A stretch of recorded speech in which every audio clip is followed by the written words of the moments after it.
eyes closes,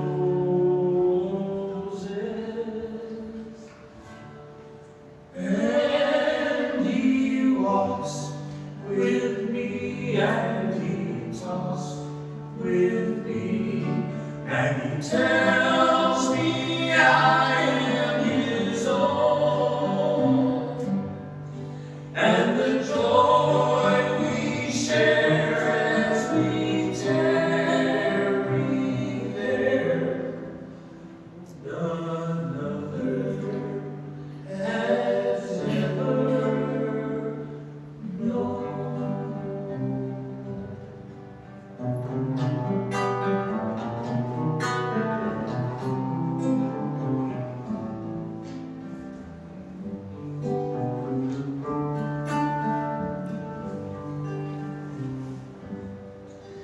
He speaks, and the sound of his voice is so sweet.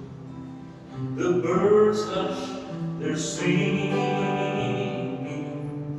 and the melody that he gave to me within my heart is free.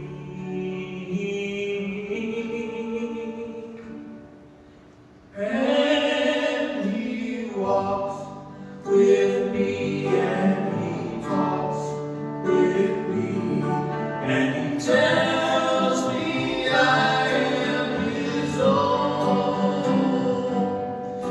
and the joy we share as we tarry there, none other has ever known.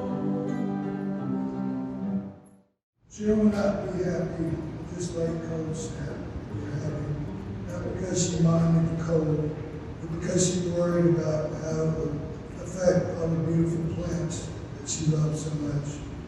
It was the same with the people that she loved. She took on other people's pain and internalized it because she cared so much. I think that's one of the reasons that she died so young. That and the fact that both of her parents suffered from congestive heart failure. But both of her parents lived into their late 80s. We lost Cheryl in her late 60s. I feel like we've been robbed for 20 years with her. We've both had a pretty rough time losing our parents over the past 12 years. About 2 years between each. First my mother, then Cheryl's father, and my father, and Cheryl's mother about 3 years ago. We would just be recovering from one loss before we had to start dealing with the next. But Cheryl's health declined because of her congestive heart failure. She never gave up hope, and neither did I. It's still surreal to me that she's been gone for a little over 5 months now. I don't know how I could get through the loss without all of our loved ones that share in the grief of losing her and the wonderful memories of Cheryl. Thank you all so much for coming and sharing the love that we all had for her and helping me and each other navigate our great loss. Thank you so much. Got one other person to add to the program, a good friend of Cheryl and mine, Pamela Hall, who happens to be our doctor as well. Pamela, do you want to come up and say a few words? I couldn't have been more privileged than to have been asked by Cheryl a few years ago to step in and help take care of her mother, but it was very little that, as a physician, I added because Cheryl had things taken care of. That was what she did best, taking care of others in this world that we all enjoy. When I started thinking about comments for today, the book of poetry by James Kavanaugh, released back in 1970 by the same name as the best known, I think, poem on that volume, "There Are Men Too Gentle to Live Among Wolves," came to mind. And surprisingly, the first word we asked for descriptors of Cheryl that I believe came from the audience was gentle. There are those among us that we know don't seem to have been born with human emotions common to the condition of this life: malice, guile, deception, self-interest, pretense. Cheryl seemed to have been spared whatever networks in our brain are responsible for those emotions. I've met fewer than a handful of people over my life about whom I could say such. She was too gentle to live among wolves and among ordinary folks, it seemed to me. Her last gift was a tiny bouquet. It was kind of a metaphor, I think, for what Cheryl saw in people. It wasn't a flashy, colorful spectacle from a fertile part of the garden. It was just a few tendrils of monocot and some tiny dried pieces, and then little ladybug-sized tips of weeds all tied up with a ribbon. It is dried out, but it is still awash in sunshine from 6 months ago in the windowsill. And to me, this seemed to be so typical of Cheryl that she saw amongst the weeds, or what other people would call weeds, beauty and a place for these to enjoy the sunshine.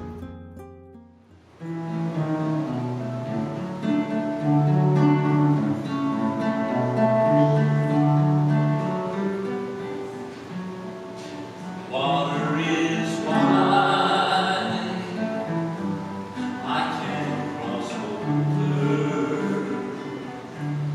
nor do I have like wings to fly, till be of the woe that can carry to and go shall go. My love and I is a ship that sails the sea. She's floating deep, as deep can be, but not so deep as the love I'm in. I know not how I'll sink or swim.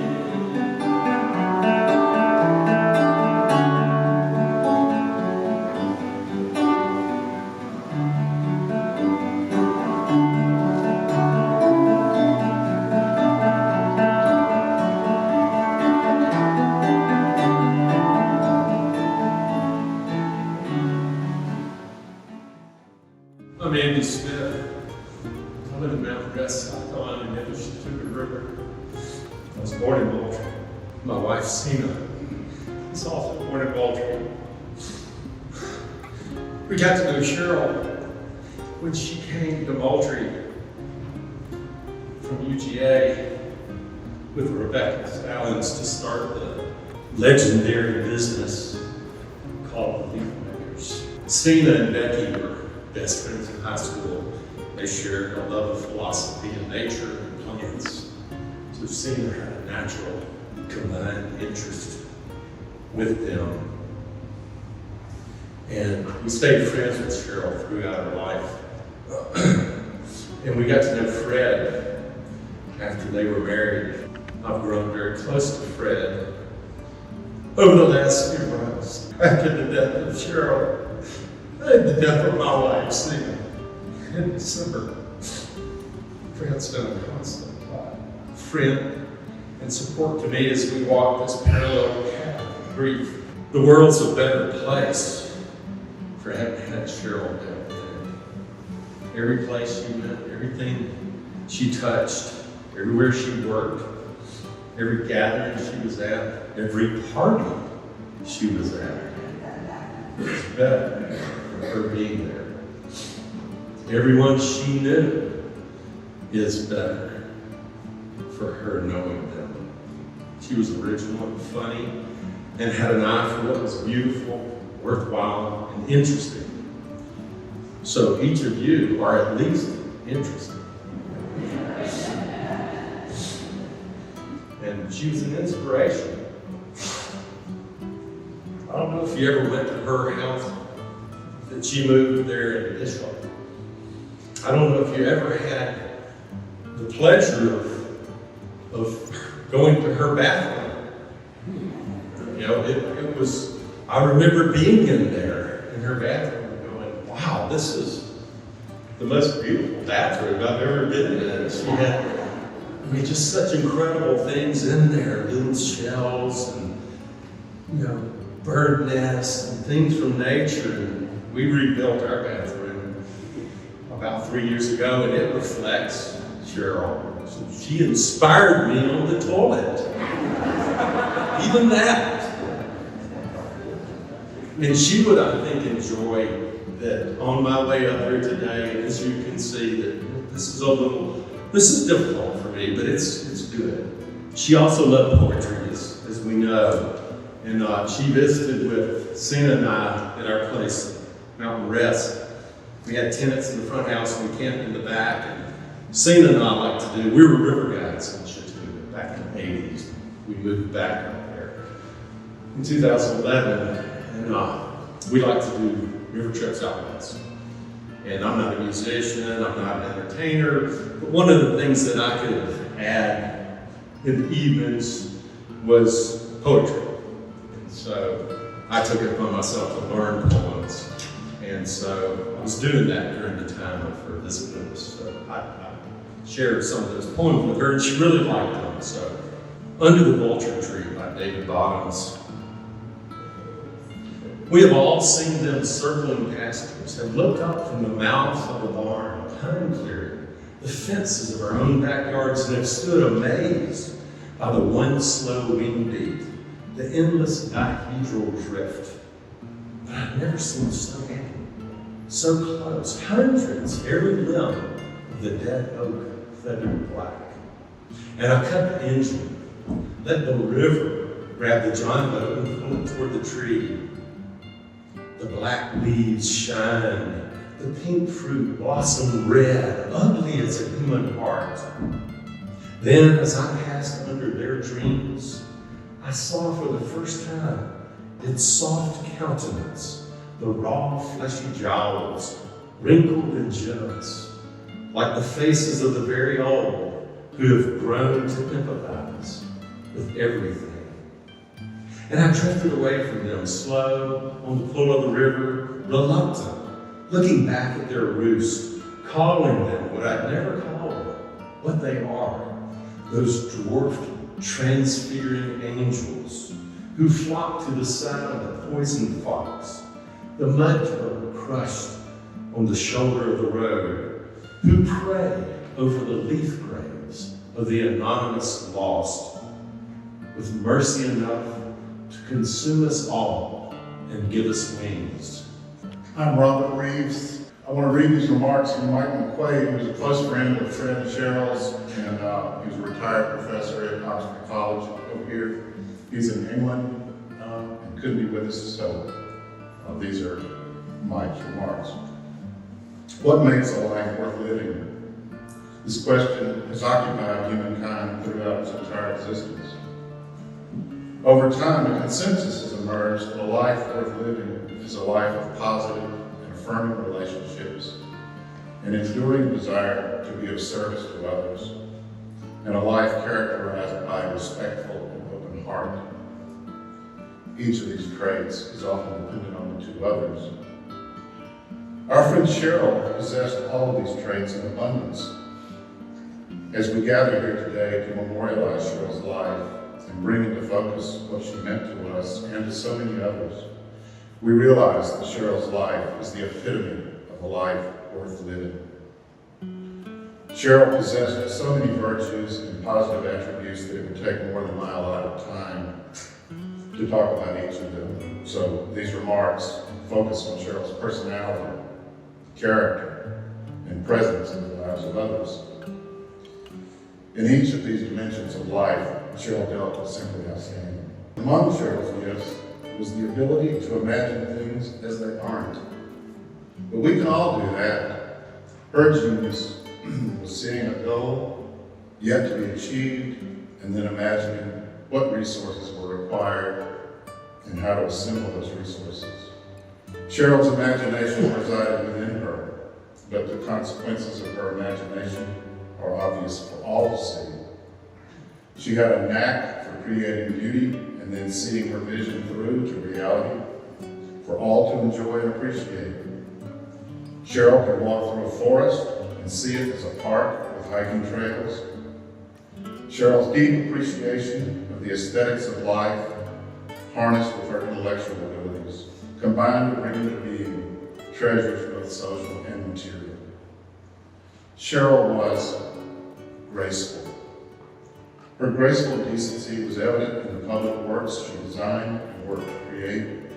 Her grace was evident in the way she related to people in both informal and formal settings.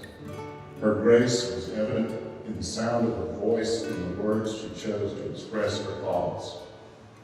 She maintained a genuinely respectful approach to others, even during relatively contentious, high-stakes negotiations about parks, trails, and other public works. Cheryl remained graceful even during times in which others could not muster the ability to be graceful or respectful. In this way, Cheryl was a model for us all. I am not Andy off the road. In fact, I'm the smoother, taller version. My name is Liam Irwin, and my father, Andy Irwin, couldn't be here today. But these words that he wrote could just have been easily written by myself. Greetings, y'all. I'm sorry I can't be with you today. I'm gigging in South Florida. Fred asked me to write this, and he let me know that he wanted Liam to read it. I'm glad he gave me that heads up. It's going to be a little awkward.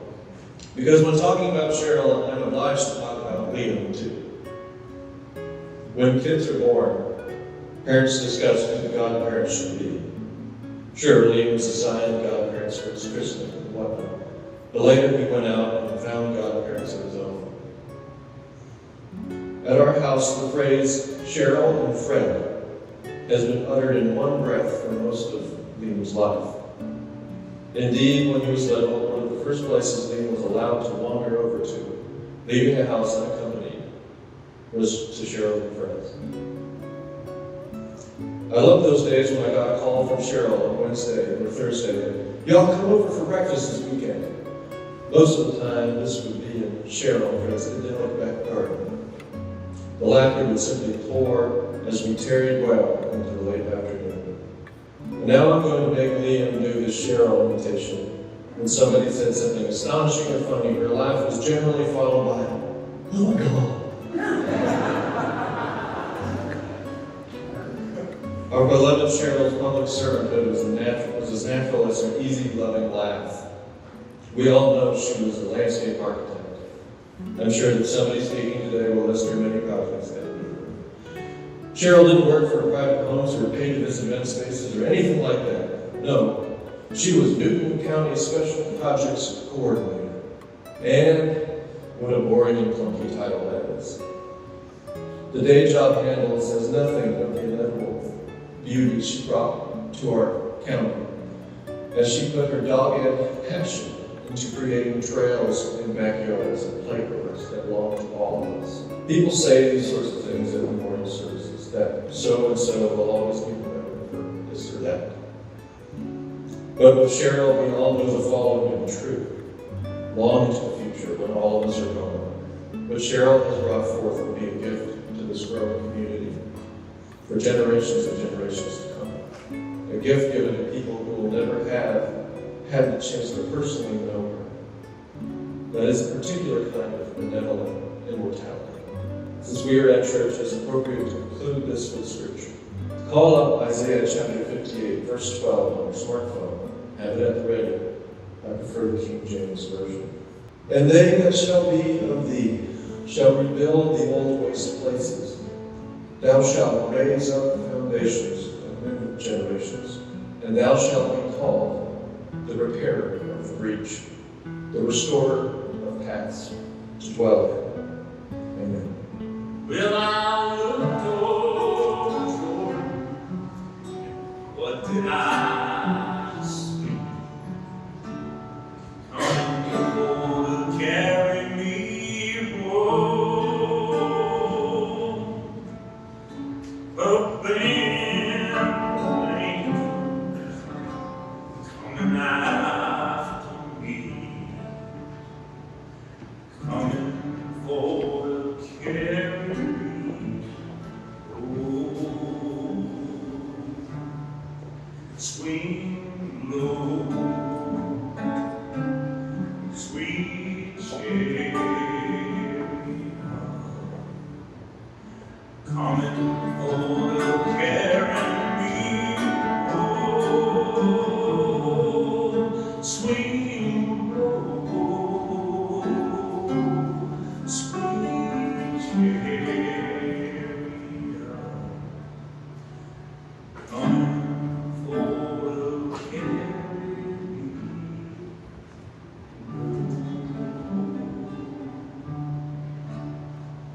Won't you swing down, church, stop and let me ride? Won't you swing down, church, stop and let me ride? Rock me, Lord, smooth and easy. I got the other side. Well, if you get there, right, give me home. Tell all my friends that I'm coming. Give me home. Sweet Lord, sweet chariot, give me home.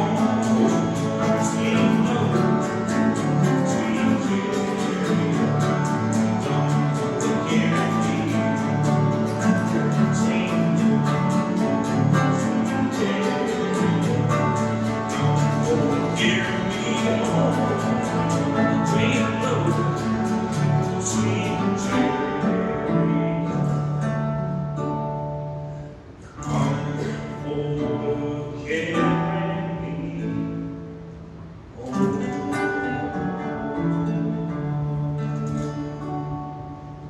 Cheryl Lindell, my friend, was friend to all of us here today, and like me, I'm sure you've all benefited from her generous spirit. I would like to go back to our friendship's origin story that sort of set the trajectory. It was 1967, and my family moved to Atlanta in the Decatur Christian Church.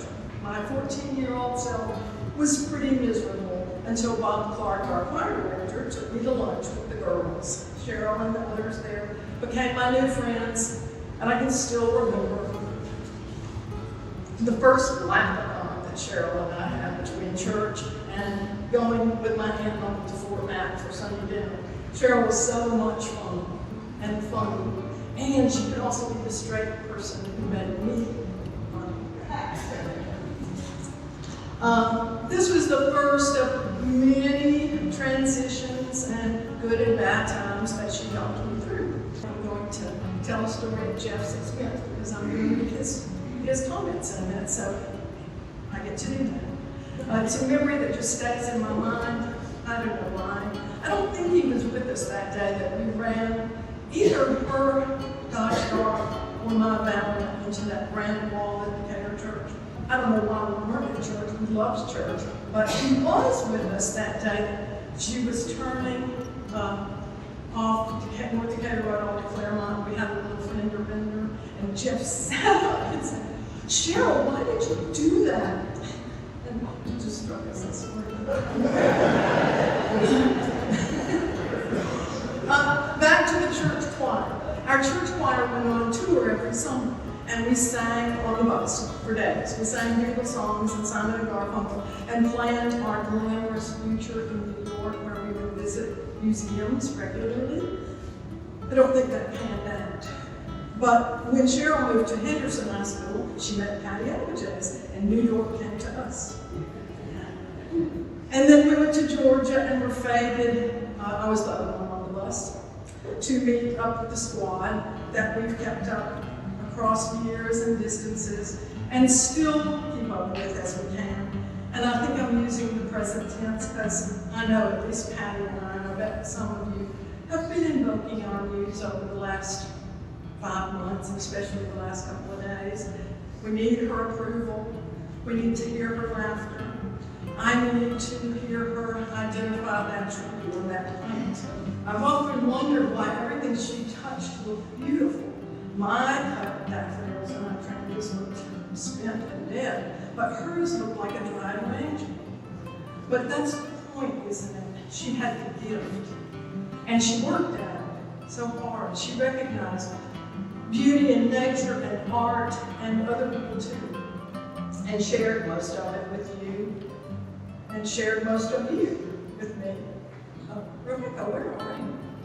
Will you raise your hand? I'm so honored to see you all today, and the wonderful Templeton family.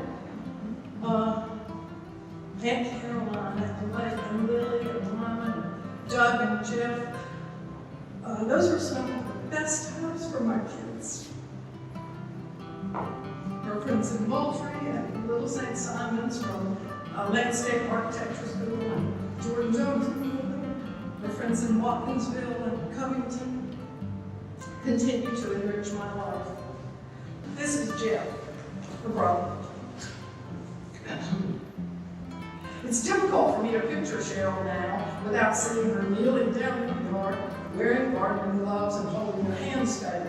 Whenever she arrived at Mom and Dad's or the lake house, her truck or van would be carrying a load of clay pots and some type of plant, bush, shrub, or flower, or bags of fertilizer, potting soil, and manure. When she arrived at the foot of his driveway, Dad would throw his newspaper or book aside, jump out of his chair, and clapping his hands together, he would excitedly announce to everyone, "Miss Cheryl is here, Miss Cheryl is here," as he scooted quickly to meet her before her feet touched the driveway. Her presence inspired that type of reaction in our family. It is accurate to say that during the early years, Mom tried her best to raise Cheryl as a prim and proper Southern belle, white gloves and pressed dresses. As an adult, I saw in Cheryl many of Mom's traits, a gentle strength, an unassumingly comforting presence, and a kind and caring countenance. Cheryl often called Mom a steel magnolia. I feel that same could be said of her. She was passionate about her interests and the causes in which she believed. As a 12-year-old in 1965, she and her neighborhood friend made special dresses and joined 34,000 other screaming fans to attend the Beatles concert at Atlanta Fulton County Stadium. George was her favorite Beatle, and I'm sure he noticed her special dress. In the early 70s, I remember her wearing a Vietnam POW remembrance bracelet bearing the name and serial number of a missing soldier. I have to be honest and acknowledge that Cheryl was not kind to machinery. Lawn mowers, automobiles, garden tillers, and weed eaters suffered notably under her use.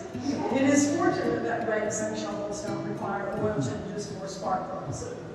The interior and trunk of her vehicles were always filled with dirt, tools, ropes, tarps, and dog hair. When, as a young college student, she visited us during breaks from school at UGA, one of my favorite things to do for her, I was about 11 or 12 at the time, was to clean out, wash, and wax, and help Dad service her faithful little red Toyota Corolla station wagon. Cheryl's priorities were centered around people, not possessions, and that is part of what made her so special. For me, one of Cheryl's most impressive legacies is the wonderfully varied collection of close friends, lifelong friends that she developed over the years. Her first boyfriend in Indigo played banjo and bluegrass like the little and her last boyfriend husband, Fred, is a steeplejack. Our other friends included a folk art collector and a dealer, artists, architects, a singer in a rock band, performance artists, politicians, a nature photographer, a professional storyteller, teachers, and healthcare professionals. In college, she knew Fred and Rick from the famous B-52s. Like Cheryl herself, her friends are the most interesting, talented, inspiring, and genuine people I have ever met.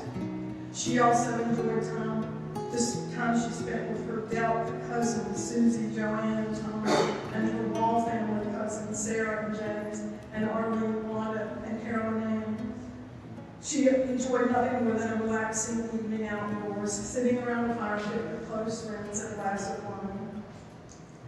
Cheryl was especially considerate of the feelings of others. When Dad, who was colorblind, bought Cheryl a new pickup truck, Cheryl didn't have the heart to tell him that the reason he had gotten such a good deal on it was because it was painted a very unattractive pinkish metallic purple. She didn't want to hurt his feelings, so she drove it for years, and it became part of her quirky personal style. I feel so fortunate to have had her as my sister and as my best friend. I always feel better when I'm helping others, Cheryl wrote in a recent letter to me. And she added a quote from Anne Frank, how wonderful it is that no one would wait a single moment to improve the world. Cheryl will close with, I will have more time soon to see family and my friends, and I will try to do more things that are good for my soul. One thing is being in nature. To relax, I find a place in my mind like paddling on the Wacoma River, and I try to go there with all my sensory images and feelings, or I imagine taking a walk down a mossy mountain hillside and end up at the ocean, inside a house there with the curtains blowing in the breeze. The following remarks are from Fred's very close cousin, Jack Stone, who couldn't be here today. Simply put, Cheryl was a gift, a bright, shining spirit who was truly a gift to every single person she met. She was one of those rare people who had the ability to make everyone feel like they were the most important person in the room. It didn't matter if a person had known her for 50 years or 1 hour. She was interested and invested and cared about every person lucky enough to know her. When Fred made the best decision of his life to pursue Cheryl, he brought her to Decatur during one of my son's birthday parties. He was probably turning 7. My girls would have been 5 and 3. Cheryl just appeared in the yard among the chaos of 20 or so 7-year-olds and jumped right in like she had always been a member of our family. I could just see it. We all immediately fell in love with her, just as Fred had. I will always treasure the days with her collecting driftwood with my wife on the banks of the Tennessee River, or the times she delighted my daughters by walking them through her beloved chimney park to see the fairy homes. And especially the many days in the sun she entertained us on the Fiona sailboat. Whether she was making sandwiches for the kids or reassuring my young daughter Cindy that not only was it perfectly safe to spend the night on the sailboat, it would be an excellent adventure. And of course, sweet Cheryl made sure that it was. My family and I will carry her bright, shining spirit with us every day. And now I will close with a poem by Ralph Waldo Emerson that perfectly sums up Cheryl and the near perfect path that she walked, blessing each of us along the way. And the poem's title is What is Success? To laugh often and much, to win the respect of intelligent people and the affection of children, to earn the appreciation of honest critics and endure the betrayal of false friends, to appreciate beauty, to find the best in others, to leave the world a bit better, whether by a healthy child, a garden patch, or a redeemed social condition, to know even one life has breathed easier because you have lived. This is to have succeeded. Cheryl left lists. We weren't sure what we were supposed to do with them, but most of them had music on them, and they were music to be played or sung. at my funeral, and I thought that was pretty forward thinking on her part.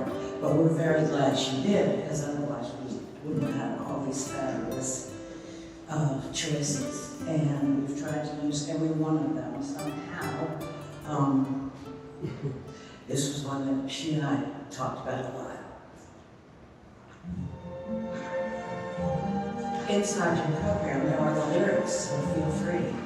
I see trees of green, red roses too. I see them bloom for me and you. And I think to myself,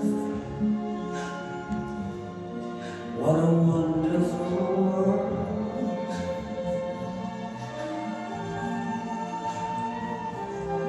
I see skies of blue, clouds of white, bright sacred day, dark sacred night, and I think to myself, what a wonderful world.